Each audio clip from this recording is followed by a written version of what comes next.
Olen, what's up, man? How you doing? I'm all right. How about yourself? Uh, Enjoying uh, yourself this lovely Saturday? yeah, it's Staying Saturday. inside, quarantining? Yeah, quarantine life, man. It's the new way of living. Oh, that's scary.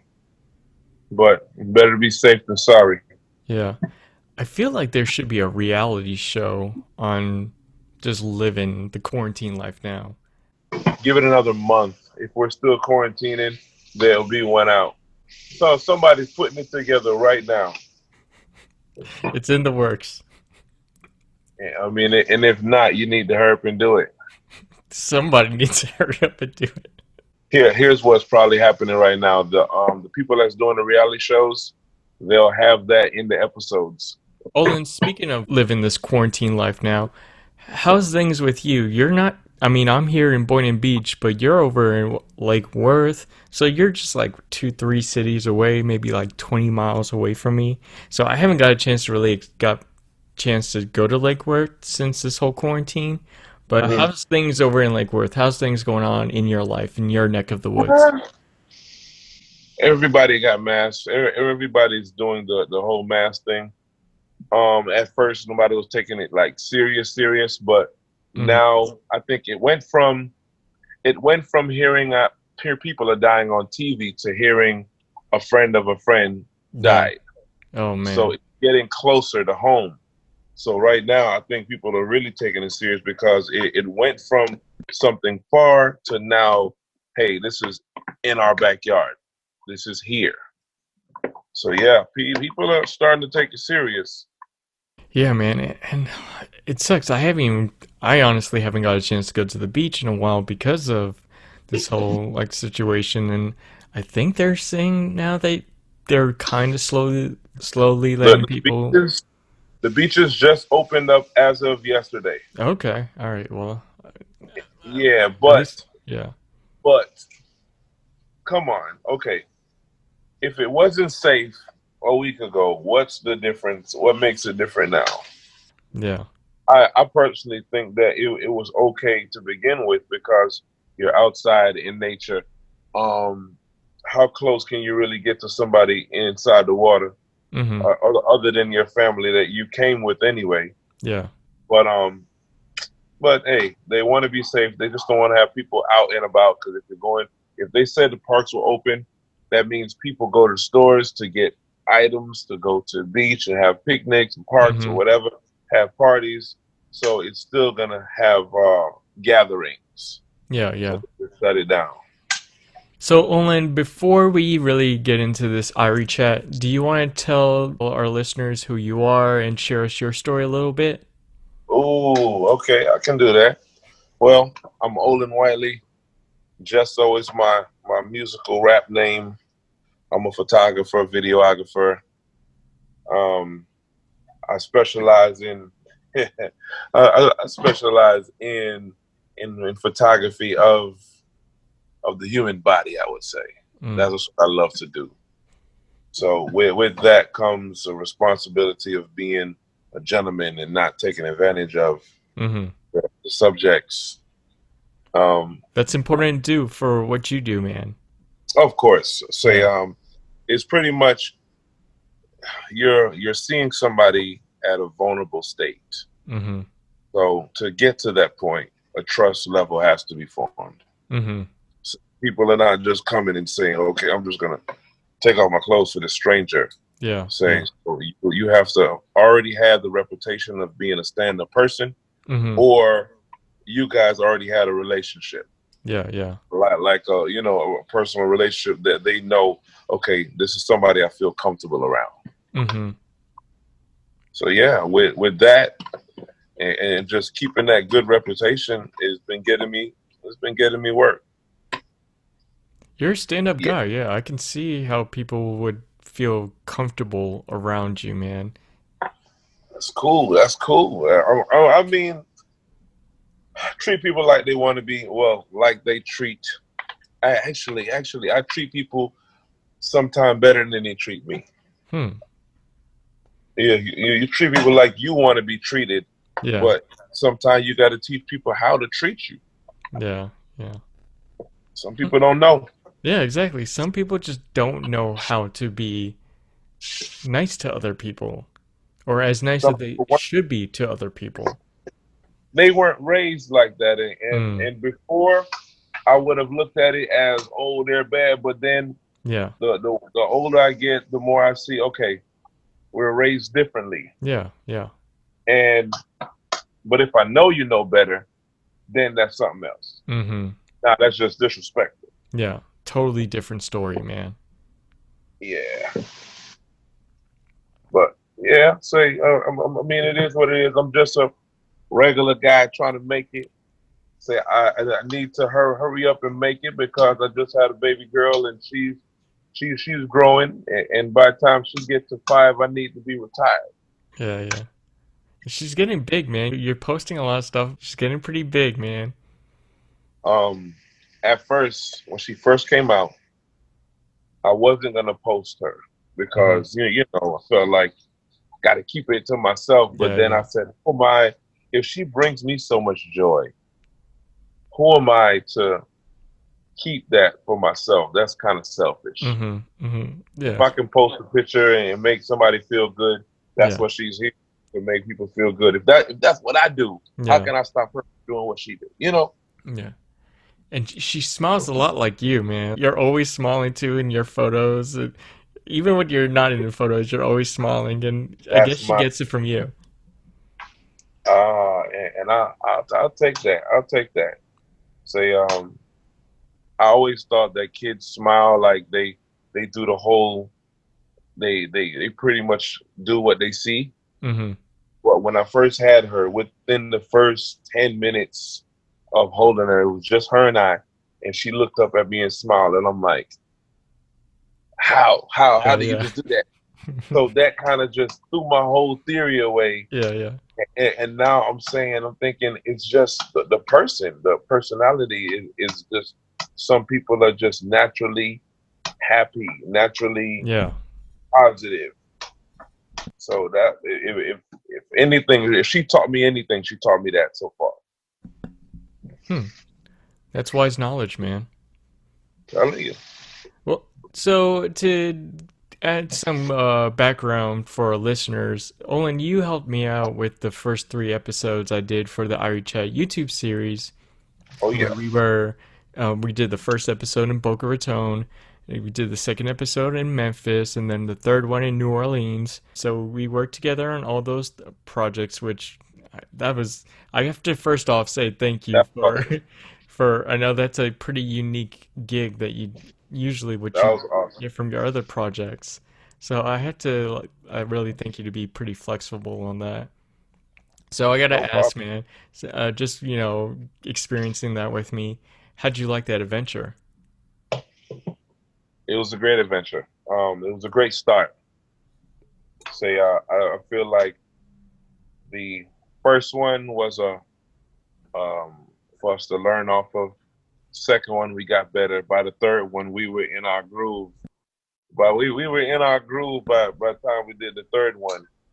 Say, and it actually shows people how serious you are about your passion and what you're doing when you're willing to actually spend your own and go out, travel, Mm-hmm. and reach out to people and do these things that a lot of people don't get recognized for. Mm-hmm. So it was a great experience, and I can't wait to see. I can't wait to look back 5 years later and have another conversation on how it all started and Yeah. how big it is now. The next journey is gonna come soon, man. When this Of quarantine's over, course, things over, I gotta plan some things out, but I hope to go international with this, man. That's the dream for this. I'm putting it out that nothing there. nothing to it but to do it. Yeah. Say because once people see, okay, I'm not sure if you remember the last one in New Orleans. Mm-hmm.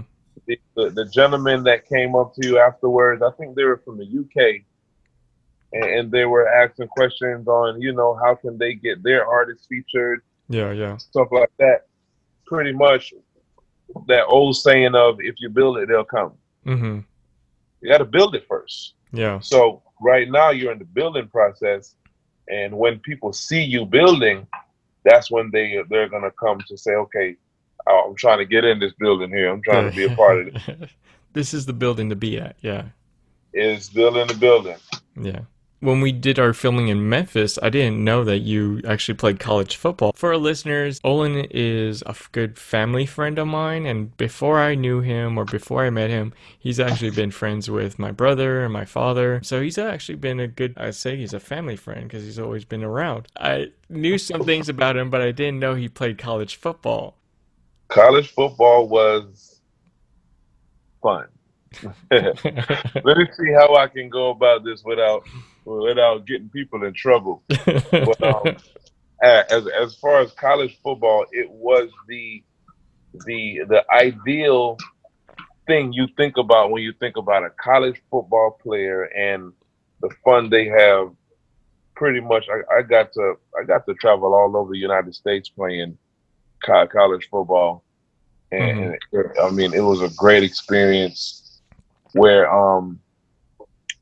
you know how they say college is the best time of your life. Yeah, yeah. I'm trying not to make it be my best time of my life, Hmm. but it has been so far. Right, right. But it's boy, I'm telling you, the only hard part about it, I would say, is the fact that people don't realize with college, people forget, or people want you to be a student athlete, and your whole day pretty much is consumed by football. Hmm. So you wake up in the morning, 5 o'clock in the morning is workout. You go and work out, bust your tail, then go take a shower and go to class. Get out of class, go eat lunch, then go to workout.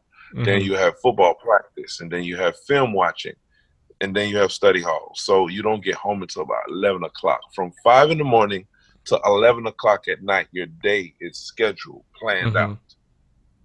So it's one of those things where you're expecting me to give 100% in my schooling, where other kids that's just there for school, they're doing that. We have to Hmm. do that plus the athletic side of it. So you're draining your body, your mind, and everything is done every day. Hmm. And then on top of that, the school is making millions of dollars, and you're struggling to find food inside the house. Hmm. You go to the supermarket, or you go to whatever store, a regular store, and you see your jerseys on the shelves selling out. Hmm.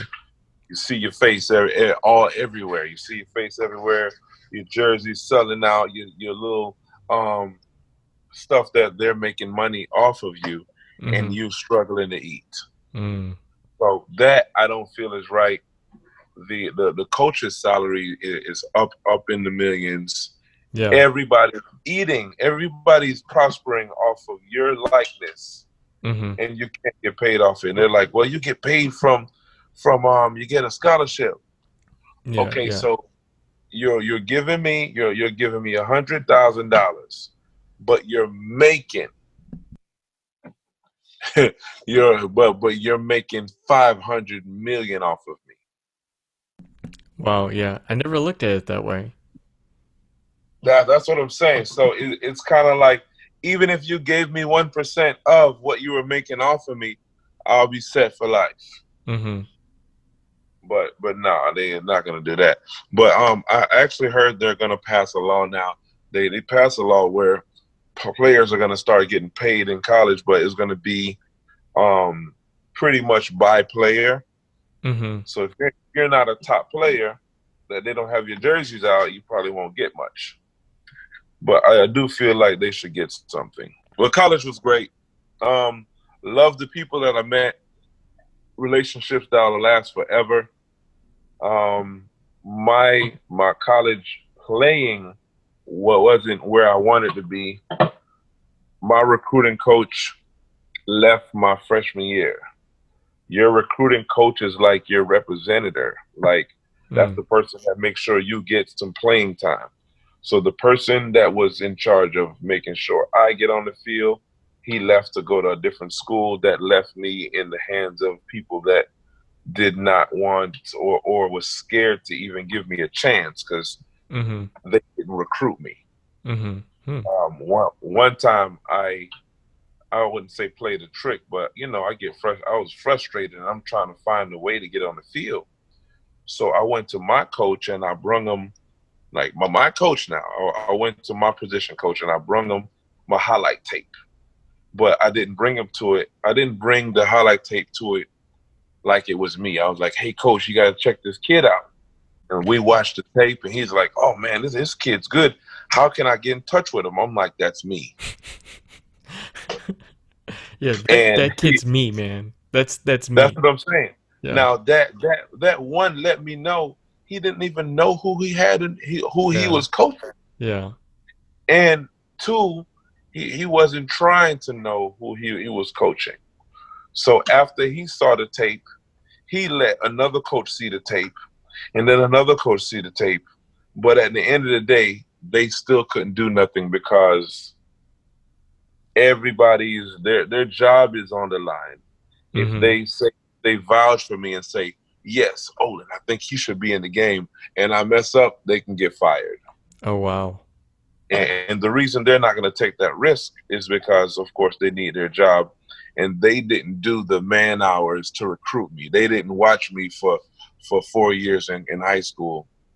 You know what I mean? Yeah, yeah. So they're looking like, man, I would love to give you a shot, but I don't know. I'm not trying to get fired. Hmm. Yeah, but I mean, it is what it is. I think I was probably there to make the relationships that I have now. Everything's for a reason. Yeah. No reason yet, but when it pops up, I'll know. It'll come, man. Of course. Well, Olin, it's been a while since I got a chance to really catch up with you. I mean, after the filming that we did in New Orleans, I've been pretty much with with the podcast and the other YouTube series stuff, and just the marketing. So been wearing a lot of hats doing this brand. All over the place. Yeah, Yeah, putting in yeah. work.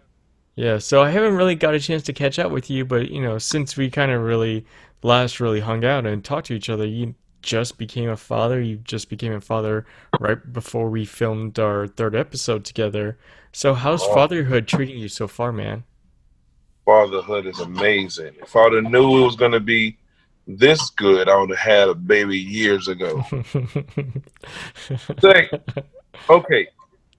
I mean, I say that, and I don't even say that jokingly because the little girl I have, Sky, she is something else, Hmm. and I kind of feel like she was probably made. Well, I know she was made just for me Mm-hmm.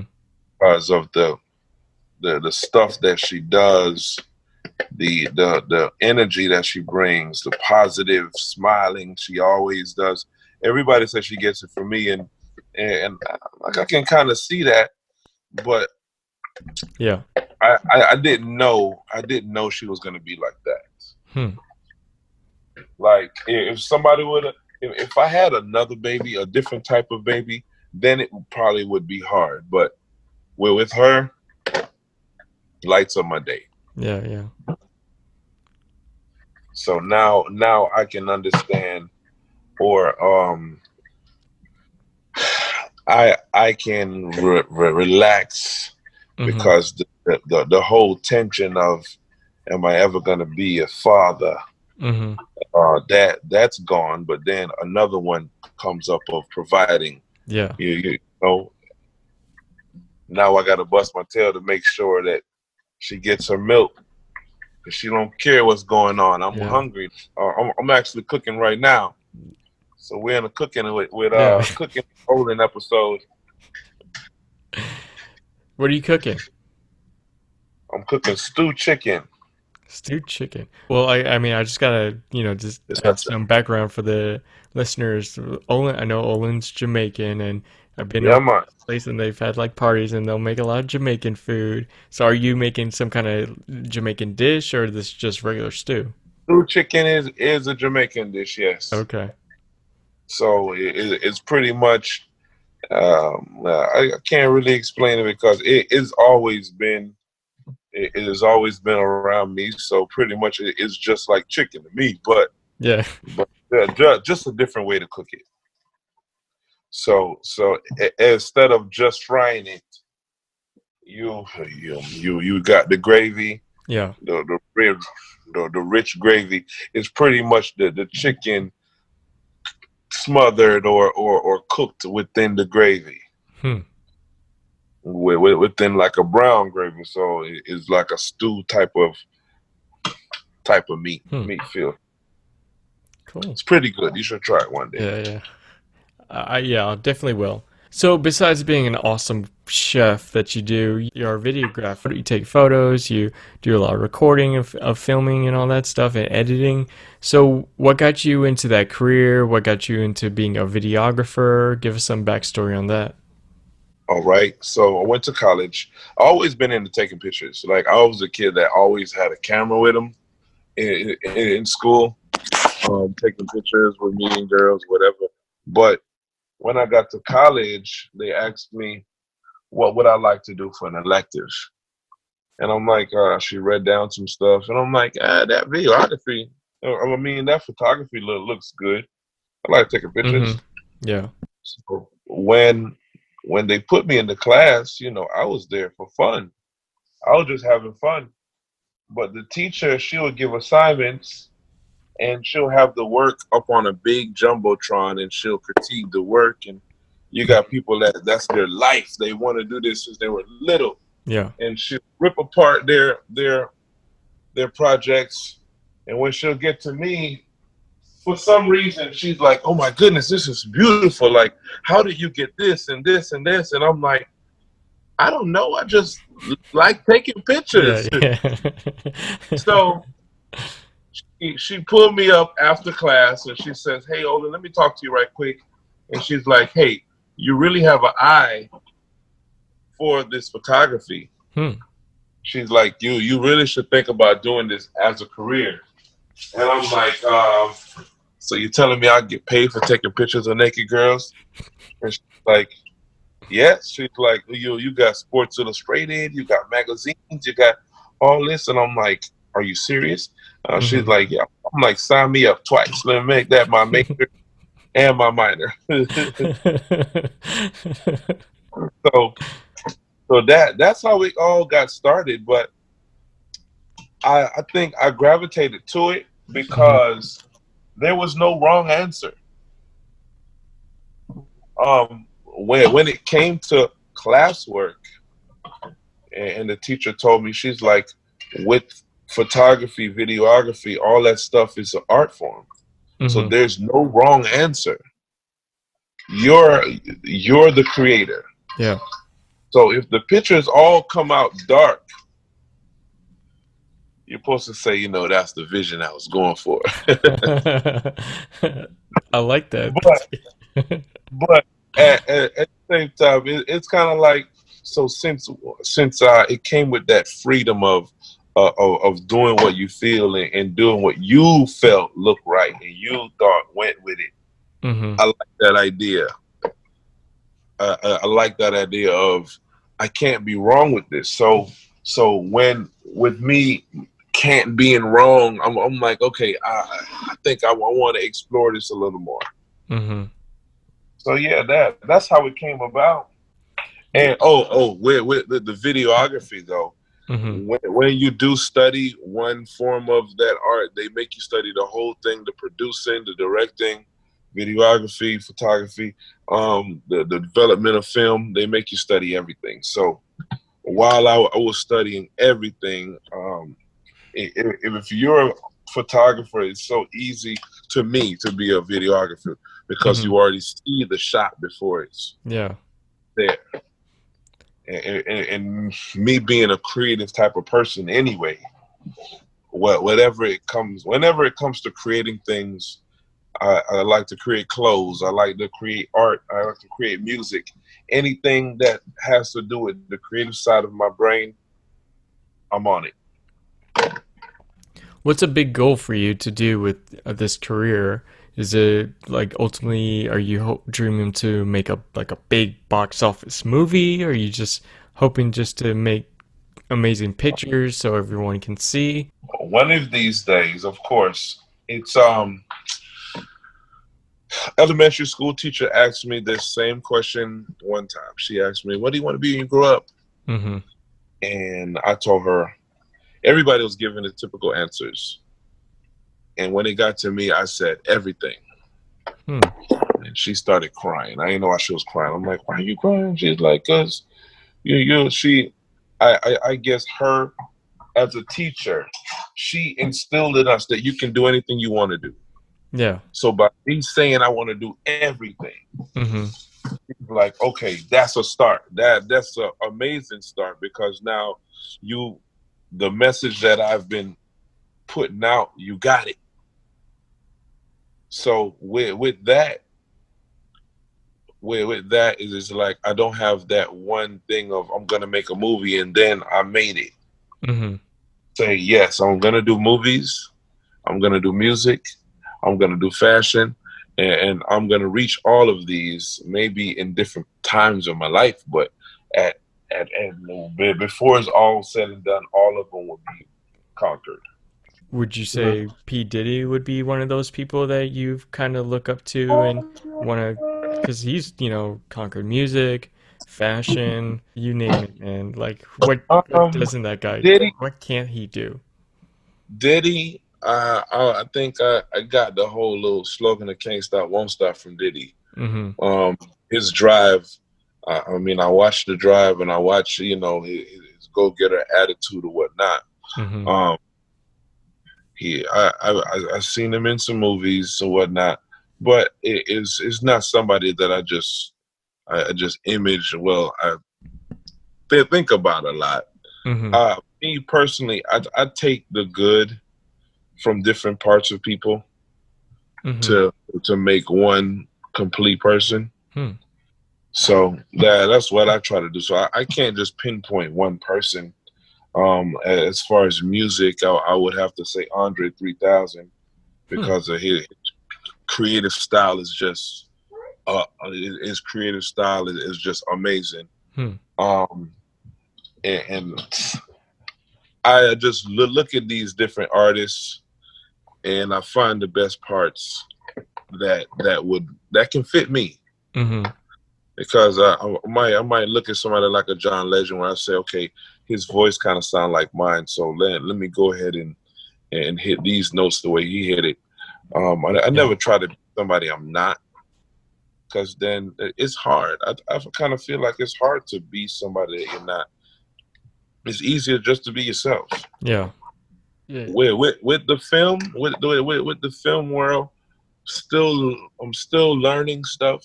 Mm-hmm. I'm still studying different styles or whatnot. But like I said, I don't want to be wrapped up in somebody else's style that I don't find my own. Hmm. That makes sense. Like you're trying to do things the way this person does it or this person do it, then it's almost like you're trying to be somebody else. Yeah. So it's one thing to learn the craft, but then it's another thing to have your own style. Mm-hmm. Do Makes what you're sense. comfortable doing, man. Exactly. Say I heard something the other day when it came to art. There's no rules. Hmm. There's no rules. No boundaries. Yeah, there's no rules. So if I was to say anything about the art world, that's probably what I love the most is there's no rules. Hmm. There's no one way to get to the destination. What's your favorite part of the job? You don't know what to expect. The spontaneity of it. Hmm. Um I would say everything is new. Every picture, every video, every job I go to, it feels like a different job. Hmm. So you never get bored and like, oh, same old, because every time you step out the house, you don't know what to expect. Yeah. That's probably what I like about it the most. Well, I mean, it's interesting that you say that, and I remember a posting that you put. It was pretty funny. Like it said something like one picture is like, what does the, I guess, customer or client, you said what the client sees or visions, Well, and they're visioning like yeah, a big say multi-million dollar film they're movie investing a action. $1 million film, but the well, what they bring to the table is yeah, The budget is that a that small happens camera. that happens a lot, and it happens because I think people take advantage of artistic people. Yeah. They know we love what we do, so they feel like he'll do it for free because he love what you do. Hey, you Hmm. love what you do, right? Yeah. But at the same time, you have different professions that they love what they do, but if the boss say come and work and I'm not going to give you any money, they'll probably stay home. Hmm. No, I, So, I I saw that posting, and I could say that I kind of I could sympathize because you know when I first started with the videos and stuff like that, I was visioning like, and that's I got some of the inspiration I told you about from like watching Anthony Bourdain Parts Unknown, watch that show. So I was like envisioning that stuff, and I didn't yeah, realize the work that actually goes behind all that filming, and like I do the editing now, and just I started teaching myself how to do that, and I'm like, comes and that I'm proud of you for because until you see how long it takes mm-hmm, and the amount of energy and mind, not even I would say your physical body, but it's mind draining mm-hmm, oh yeah, to sit there, and you really got to love it for you really to sit for hours. I can go all day working and forget to eat yeah, because my mind is just all in. And then when I look at it, I'm like, oh my goodness, I forgot to eat today. I've been eating all day. And with that, people see that passion and they say, okay, yeah, I'm gonna go ahead and try to get as much as I can get from mm-hmm. this person before they realize that they're supposed to get paid for this. Then then on top of that, since it's an art form, until somebody it's sad to say, it seems like until somebody confirms Mm-hmm. your value, you sometimes don't see it. Or you sometimes don't believe your value. So okay, so I start off doing photography. I might charge $50 just to come out and do some shots or whatnot. Then you go up a little more, but after you get to a certain level where somebody steps to you and say, "Hey, Olin, I want you to come out and do these pictures, and I'm gonna put you on a retainer for $50,000." Mm-hmm. The next time somebody call you for $100 photo shoot, you might be like, "Hey, it's not what I do right there," Mm-hmm. because now you kind of know your value is X amount.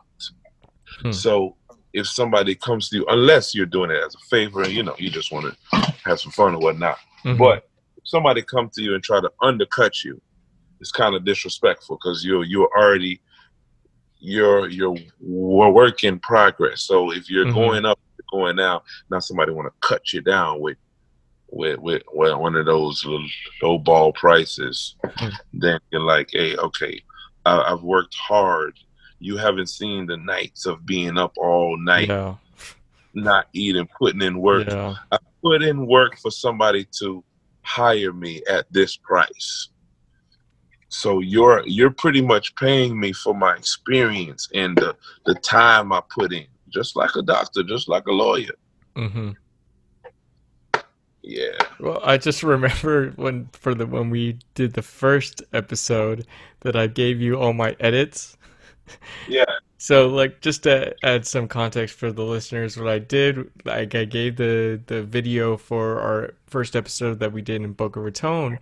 I gave it to my edit, so I would just look over the video and just all the raw footage and just like, okay, in 4 seconds, cut to this guy, in 4 seconds, cut to me, and like for Yeah, in 7 seconds, go to the food, like all these I shots. remember. And I'm like, Yeah. oh, this should be easy. Just chop it up. Like this should be easy stuff. And I gave it to you, and you're like, it doesn't have to be that deep. And I started teaching myself, and I started editing it a little bit after that, and started editing the rest of the way. But yeah, I could see like if someone gave me just how what I gave to you, I would have been just like, what the hell? No, like no way. This is But too much stuff. it was detailed. Yeah. So it's kind of like, and you do have some jobs like that where people want it exact. Like whenever you're doing a TV commercial, Mm-hmm. we worked on a few of them. When they say the commercial is 30 seconds, the commercial can't be 31 seconds. Has to be 30 seconds. Yeah. So when they'll break down exactly when this plays, when that plays in, Mm-hmm. and now this is when your schooling kicks in, because they do teach you how to stick to a script. Mm-hmm. So sometimes now that more so is more like that to me is work, because then you're it's not really artistic, like you're not using your art, you're just following directions. Mm. So sometimes you gotta follow directions. Yeah. Hey, but with that, something that I had to learn though, you do have some. Okay, I worked on a video one time, and this was the first and last time that I let. It was a music video. First and last time that I let the person sit with me to edit their video. Mm-hmm. Thought it would be a good experience for them to see how much work goes in and everything. And everything I did, they're like, okay, why do we do this? Let's try this. Let's try this. And I forgot, this is not what they do. Mm-hmm. This is their first time. So Yeah. it's almost like me taking 10 years, stepping 10 years back to walk you through. So something that could have took me a day took us a month. Mm. And then shots that they would want in there that me, I know why this shot can't be in here, because the continuity is off, or something's wrong, the lighting, or this is stuff that Mm-hmm. I just see because I've been doing this.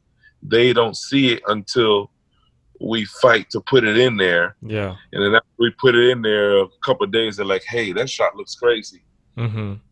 I told you, that's what I do. Yeah. But after that experience, I'm like, okay, what when it comes to videos, you hired me because you like the way I do videos, so let Mm-hmm. me do. Before we actually started doing our filming together, you were abroad. You were in Jamaica for a job there. So I didn't know that you actually do jobs outside the country. So what was that? International. Yeah. So how was that experience in Jamaica?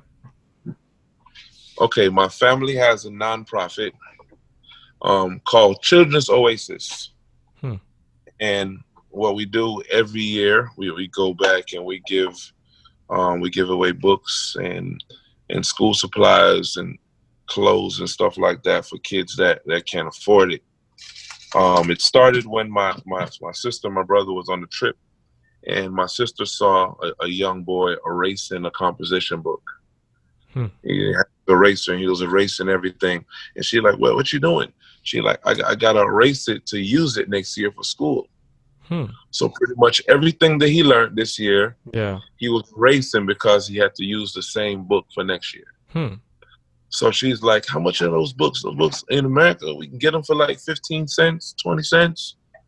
So the following year, we as a family put together money, and they went back, and I think that year they reached about 100 kids at a church or whatnot. Mm-hmm. But then as the years went on, it started to grow more, and more people start coming along and support us Mm-hmm. and stuff like that. So last year, I think we reached about 5,000 students. So to go from just an idea to being able to reach a large amount of people, say it's an amazing thing. Yeah. It's a humbling experience because whenever we go over there, you really get to see the luxuries that we have over here, the stuff that we take for granted that we're Mm-hmm. like we don't even think twice about getting hungry and just going to the refrigerator and getting some food.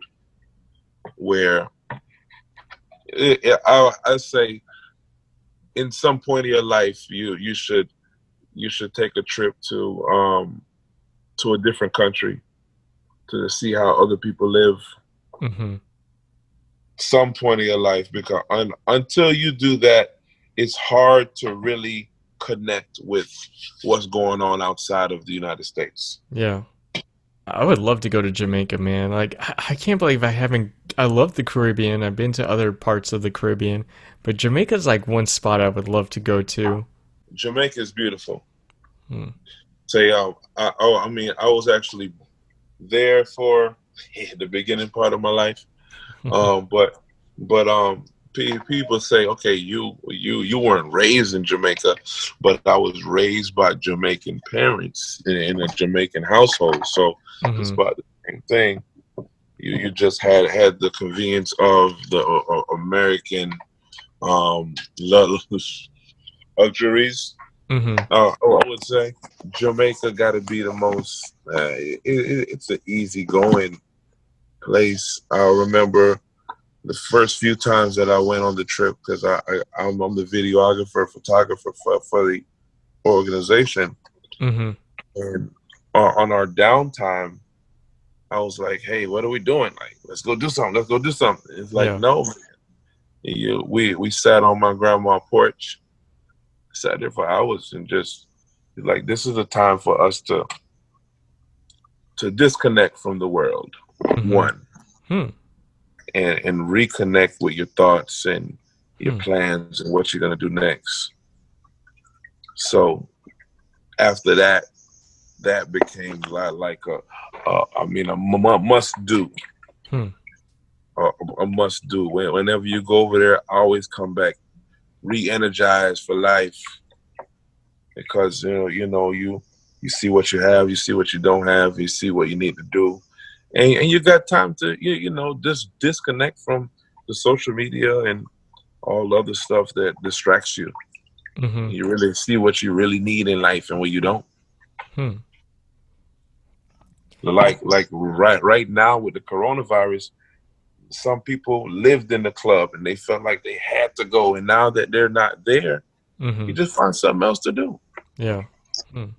I would love to just take a vacation, just a week, go to Jamaica, and maybe go to a village and just live the village life for a week, man. Yeah, village life. Yeah, live the Uh, village life. Cold showers. Cold showers. Hey, well, when I lived in Fiji for my Peace Corps experience, I was living in the village and I had cold showers and I was just living the basics, man. And you get there with your thoughts when you live on the basics. So I would just love to relive that experience, just living off the basics of everything, not needing or even looking at a phone. Just your the music was outside and your movies, your TV screen was outside, was the world. It was the sun, the moon, just vision, just going outside and seeing how beautiful the world is. Say, I went to my uncle's house, and my uncle, they don't have much over there, Mm-hmm. right? But talking to him, he said, as long as those fruit trees keep stuff on it, I'm good to go. Hmm. And I was like, wow. So it's pretty much, he lived off the land. Mm-hmm. Like, that's all I need. Yeah, that's the life that I would just love to live. Just retire early and just live off the land the rest of the days. That hey, when he said that, that really made me think about like what we really need and what we don't need. Mm-hmm. All the other stuff we have is extras. Mm. So I want to talk about a little bit about your business. You have this slogan for your company that it's kind of catchy. Like I've even caught myself like saying it or even thinking in my head a lot. For our listeners, you want to share that awesome slogan you have, and how'd you come up with it? Well, the Olen TV is the that's.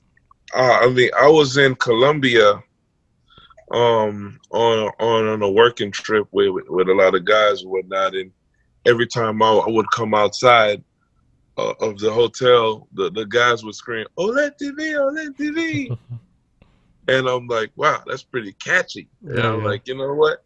I said, when I go back to the States, I'm gonna make that my theme song. Hmm. So we were in Colombia when that whole little Olen TV came about. You need to take a trip to Colombia. Hmm. Trust me.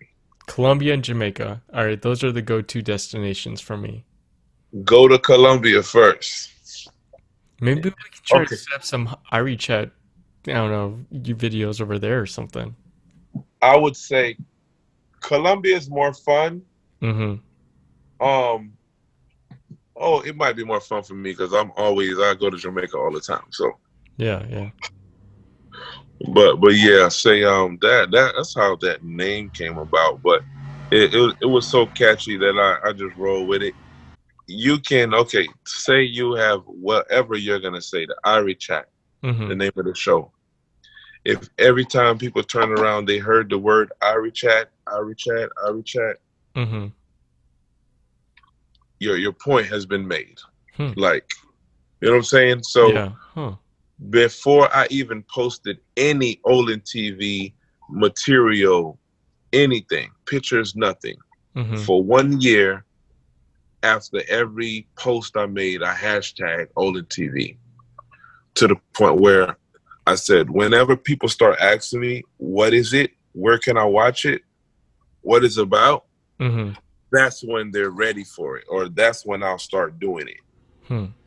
And I did that for a year before people start saying, "Oh, okay, so when is this show coming out? What is this show about?" So Oh, pretty much, okay. I waited until people were wanting it Yeah. before I started doing it. Huh.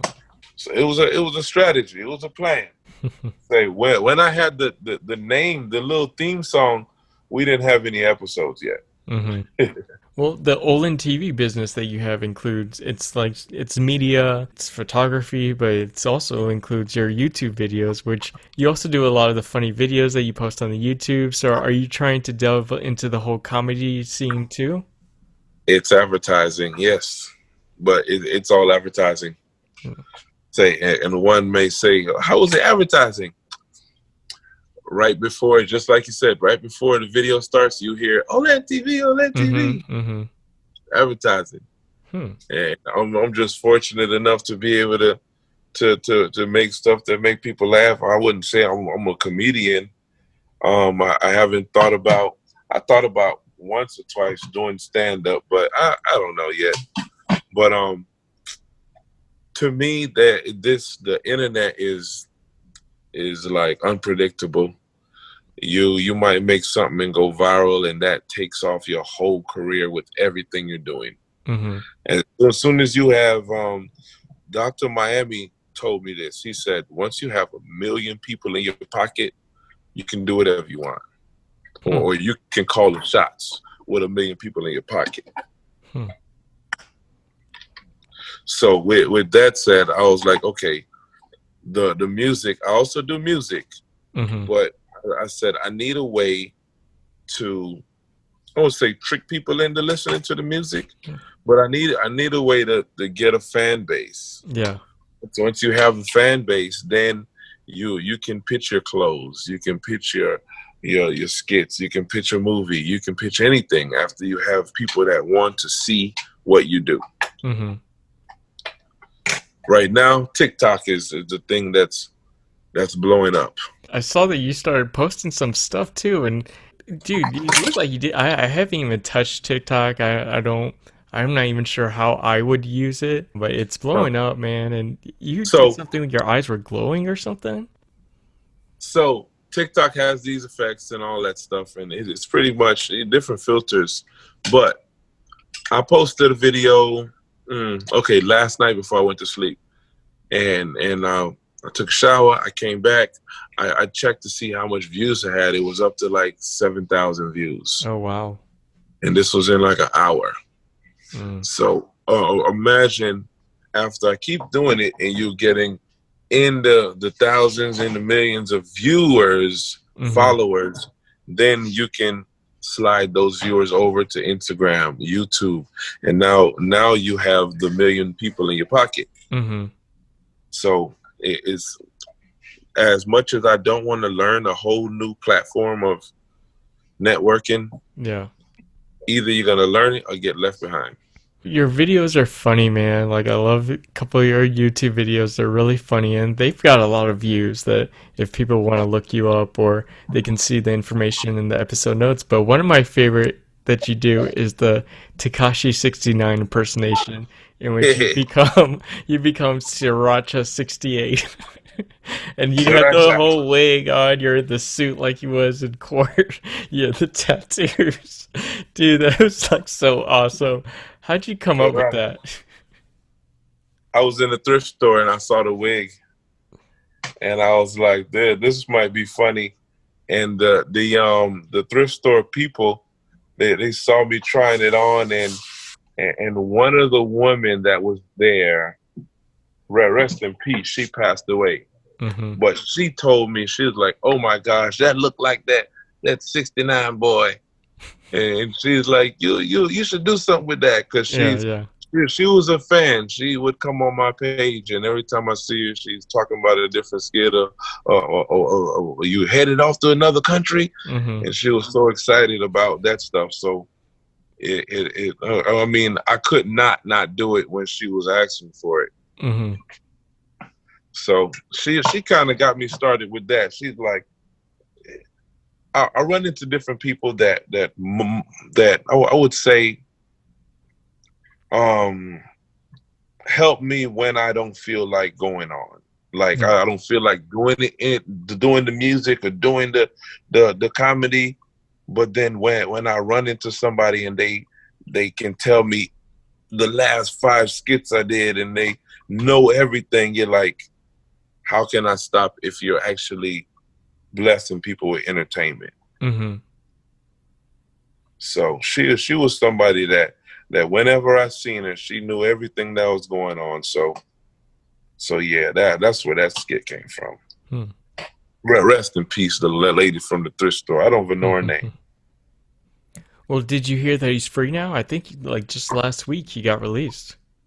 Ridiculousness, and and believe it or not, I don't feel like give it another. After the coronavirus, he's gonna put out a song, and he's gonna be known for snitching, but you're gonna have a group of kids that's still gonna listen to his stuff. It's pretty much. I don't think it's gonna hurt his pockets at all. He's gonna keep on making music. He's gonna keep on thriving because the culture is different. Dude, I hope you're not trying to start any beef on my podcast with Takashi 69, man. I And don't want that pressure on my gosh, podcast. that's a fake, man. He's a fake. Hey, he's a good actor. We'll say he's playing the part real well. He's no, he's not playing the part real well because if he was playing real well, he wouldn't have been snitching. But he I would say he's an actor. He's playing a role. You know what I mean? Yeah. And when the role got too real, he went back to what he knows. Like, this is not my life. Pretty much. Damn, watch out, Takashi 69. Olin, or aka Sriracha Uh, 68, so Roger got some 68 beef coming got for some you. beef with you. Hey, and that'll be crazy that something small as this, they'll take a soundbite of me saying he's not real Yeah. and blow it up. Yeah, I said it. Tell him come see me now. Oh Yeah. man. Oh man. Now you got me scared of Takashi 69 on my podcast. Don't worry, don't Maybe worry. I'll If he get him comes on the on, podcast and get his side of the story on things. if if Takashi 69 finds this podcast and he makes a big deal about it, we're both set. That made A our million careers. followers there, a million followers each, right there. Just So the power of the internet. I have a homegirl of mine that last week she was on Troy Lane's Instagram dancing, and she made $5,000 just off of that one day. hmm. That 30 second. I mean that 5 minutes. So she was on.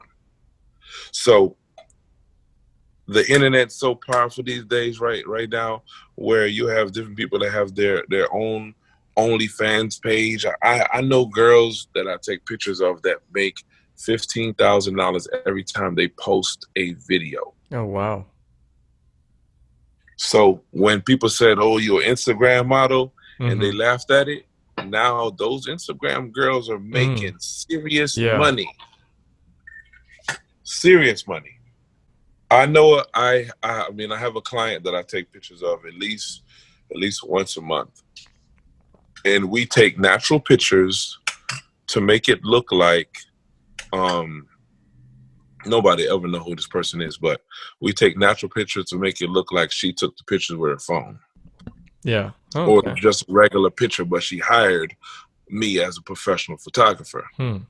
and I edit the pictures to make them look real nice. Hmm.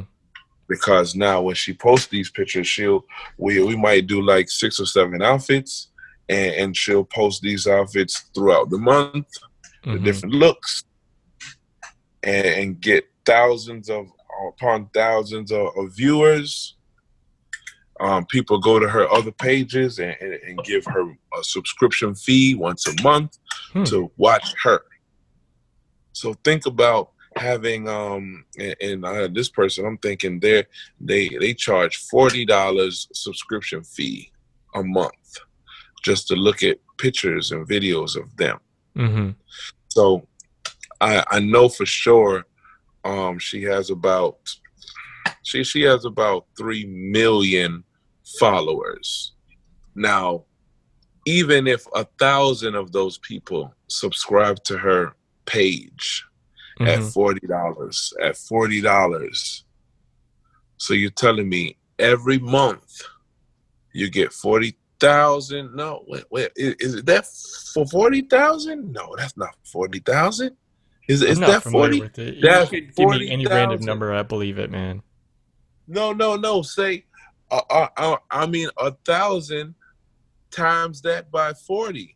She Hmm. makes $40,000 a month off of just this one page. Hmm. And we're not talking about going out to clubs and doing appearances or whatnot. No, Hmm. they're at home making all of this money. Hmm. And it's not pornography, it's just pictures and Yeah. a little bit of video. They might Yeah. show a little boob every now and then. So here's what happens with Instagram. So the young lady I take pictures of, we take risque pictures that can be posted. Mm. And then she'll have a link that say, "Hey, if you want to see the real pictures, go to my OnlyFans page." Hmm. So that's how they're making money. I used to work for one client that hired me to reach out to Instagram models that had over, I think, 500,000 followers, Mm-hmm. and they were gonna hire that young lady to be the spokesperson for their company. Only thing she have to do every time she posts, have their alcohol somewhere in the background or Hmm. somewhere in her hand or somewhere on the table. Hmm. So I'm gonna pay you $60,000 a year just to make sure you have our alcohol around. Mm-hmm. So, Olin, I gotta thank you for sharing some wisdom with me before we actually start really getting to the heart of doing the video recording and all that stuff. Because, I was afraid of being on camera for the YouTube series. It's not something I've normally do or really ever done, is to do a lot of, stuff on camera. And one thing that you really told me a lot that you're even open to sharing is how whenever you're on camera, your stuttering stops, or you have your stuttering that even though it's something you have a challenge with, you're able to control it as soon as the camera's on. How are you able to do that? Simple answer, I don't know. No, I'm playing. But no, say I kind of feel like once you get into the different mode, and I heard that when I do get into performance mode, as in I know I'm being watched, microphones, cameras, on stage. In my Mm-hmm. mind, I'm in performance mode, and the performance mode person speaks well. Hmm. It's kind of like learning how to sing. You don't learn how to sing talking. You know what I mean? Yeah, So yeah. you see it and you do it. So every time I see somebody on stage when I was younger, they spoke well. They did their thing. You know, so that's in your mind. Your mind processed. When I'm on stage, I do this. Hmm. So I guess that's how I chop it up. That's how I make sense of it. And and with that, I don't know if because of that I feel the most comfortable on stage Hmm. and in front of cameras, where other people would run away from it. I run to it. Yeah. I had a public speaking class in college, Mm-hmm. right? And people failed the class because they didn't want to get up in front of the class and do their speech. Mm-hmm. And it was hard for me to have conversation with the teacher about the assignment. And then when she called me up to do my speech, I'm smooth walking around the class, making eye connection, Yeah, doing yeah. everything. She's like, "You're a natural." She's like, "How in the world did that just happen?" Yeah, yeah. And she couldn't understand it. And she was like, "Man, that's just phenomenal." To the point where she reached out to her cousin worked for MTV, and they were gonna do a special. And I was talking to the producers for like a month, and they were like, "Okay, we're gonna do an episode." And the episode came out, but they decided to go with a worst case, I would say, because the storyline that I was coming with was, I'm not stopping this from letting me do what I do.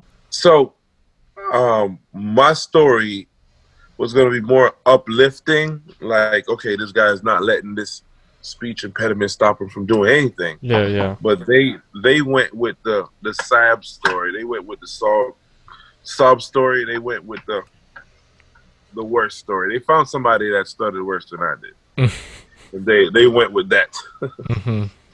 And I saw the episode and I'm like, man, I said, I really got to make it, because you have a lot of people like myself that can't talk Mm-hmm. Yeah. and can't express their thoughts of what's going on in their minds. Yeah, yeah. So if you find somebody that can speak for everybody, or, you know what I mean, speak for a large amount of people that have the same problem, Mm-hmm. and he does a good job at doing it on stage in front of cameras, Yeah. I kind of feel like that could be a perfect spokesperson right there. Yeah, yeah, seriously. There should be someone like that out there. But it's hard. It's hard for that person to arise, because most likely when you talk to somebody with a speech impediment, they're not going to want to talk in public places, or they're not going to be so quick to say, "Oh yes, a speaking engagement. Let me go do it." Mm-hmm. So with me, I feel like it's almost like getting inside of the minds of somebody that stutters, and actually being able to understand them without having a 5-hour conversation. Uh, just because it would probably take that long just to get out Yeah, yeah. certain stuff. But yeah, man, it's a journey. Mm-hmm. God didn't give me anything I can't handle. And with the lessons I've learned in my life, it prepared me. I Mm-hmm. think this speech thing made me stronger, because the whole peer pressure wasn't a thing for me. Mm-hmm. Being name called, it made me become somebody that's okay. I have to be stronger, faster, do everything better than everybody else because of this speech problem. So it kind of put it like a chip on my shoulder when it came to everything else. I mean, that's awesome because you're an outgoing guy, and even when we've been out together and traveled together during the filming, I'm a little more reserved, and but you're outgoing, and you don't let that hold you back. I don't know. I probably picked that up from my family, my brother's dad. I don't know, but I'm a competitor, Hmm. and being a competitor, you never want to lose at anything. So I can almost look at this beef thing as something that's trying to beat me, Hmm. and I can't let that happen. I don't know if our listeners could already gather a little bit about your personality from our conversation so far, but you're actually a really confident guy. You're very confident in yourself, and you say a lot of things that I probably would be more self-conscious to say. And it's not like anything you say is wrong. It's just I guess I'm not confident to say that. So I'm just curious of, have you ever felt self-conscious about the stuttering, or were you always just Of course. No, of course. You have these thoughts. You have thoughts. Mm-hmm. I mean, I remember when I didn't think it didn't when I didn't think like I thought now, and when you're younger and that was on your mind, and at first I was trying when I was in the stage of trying to fix it, like how I just want to fix it and not stutter again. That might have been the hardest time because then you were really conscious about everything you said and you put so much pressure on yourself to do. But when I got to the point where I'm like, you know what? This thing may not be going away. So you need to love yourself the way you are. Who gonna love you? Who gonna love you? Who not gonna love you is all right. After I accepted that within myself, I'm like everything became easier. Become like, all right, I can't control this right now. Mm-hmm. So let me not stress myself out about something I can't even control. It's not up to me. Mm-hmm. Right now, I'm sure the stuff that I've been through is going to help someone else. Mm-hmm. Sure about that. I'm sure the knowledge I have or the struggles that I have is going to help me do other stuff. So I can't just look back or feel sorry for myself. That's crazy. Mm-hmm. That's a far thought because that's not going to help me get to where I need to be. Mm-hmm.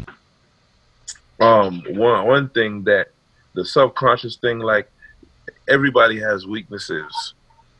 So I heard a smart man knows his strengths and knows his weaknesses, and you work with that. You work with your strengths and you work on your weaknesses. Mm-hmm. So while I'm working on my weakness, I'm gonna go ahead and knock out my strengths. So if I know my weakness is talking to people, strangers, one on one, I'm gonna find somebody, hire somebody, or link up with somebody that's a great speaker that loves to talk. Mm-hmm. You know, a good deal closer. So I mean, say you can't do everything by yourself. Mm-hmm. And if speaking is one of my weaknesses when it comes to one-on-one engagement, why would I go out and just do my weakness all the time? Mm-hmm. Especially if like you have a big deal that's on the table. Hmm. Olin, we're at a recurring segment in this podcast that I call Words of Wisdom. All right. So this question is, share with us a quote that resonates with you and tell us why. Hey. Okay. If others have done it, so can you. Hmm. Um, the only person I know that said that is my mom. I don't know Hmm. where she got it from. But I was in football camp freshman year, and it's snowing outside. It had to be like 15 degrees, snow falling. Mm-hmm. We had to wake up for football practice, 5 o'clock workouts. And me, my freshman year, before that, anything mom says goes. Mm-hmm. So I'm thinking, I'm like, okay, this is crazy. We out here about to get sick. And I called my mom in the morning, hoping that she said to me, put your coach on the phone. Tell him that you're not going to go out there and practice in that freezing cold weather. And she got on the phone and she said to me, "Is other people out there practicing?" Mm-hmm. I'm like, "Yes." She said, "Is this something they used to do?" Like, "Yeah." She said, "Well, son, others have done it, so can you." Hmm. And with that saying right there, I'm like, okay, anything in the world that you want to do, somebody's already done it, right? Yeah, yeah. Why can't you do it? Yeah. If they figured out a way to do it, why can't you do it? Hmm. Figure it out. Hmm. So that's one of the quotes that I stand by. Like, that's one of the quotes that pushes me to do stuff that I never knew I can do. Hmm. Cool. That's the wisdom right there. That's from Yeah. moms, B. Yeah. Well, thank your mom for that wisdom, man. Before we wrap up, is there anything you want to share with all our listeners? Okay. Go to my TikTok. I got a new TikTok page. I tell them I got a new TikTok page. It's Olen TV 35. Huh. I'm gonna be on there doing reactions and making people laugh and doing all kind of stuff. Music is still coming. You can go find me on iTunes. I have an album that's out. It's called The Right Side by Olen Jusso. That's another platform you can check out. That is actually old music that I haven't really pushed. It's amazing still. Hmm. But I'm gonna be putting out new stuff. I'm gonna be putting out more skits. You can go to my Instagram. It's Olen TV. Go to my Instagram for photography, Olen TV Photography. I have a Olen TV, well, a Olen Kids Photography. Pretty much anything I do, if you want to find me, you type in Olen TV and I'll pop up. Look out for the clothing line coming 2021. And check out that YouTube video and look up the Sriracha 68 video. Oh, yeah. All the skits are on YouTube. Everything I've been doing is on YouTube and Instagram and Facebook. So if you don't find me, you're not looking. Just type in Olen TV. Pretty much. I thank you for having me, bro. Oh, no, the pleasure's all here, man. But Olen, thank you so much for joining us and sharing some wisdom for our listeners, getting to know you a little bit, man. But from the bottom of my heart, Olen, thank you so much for joining us on Irie Chat today, man. And best of luck on everything. Thanks a lot. Until next time. Yeah. Olen TV, Olen TV.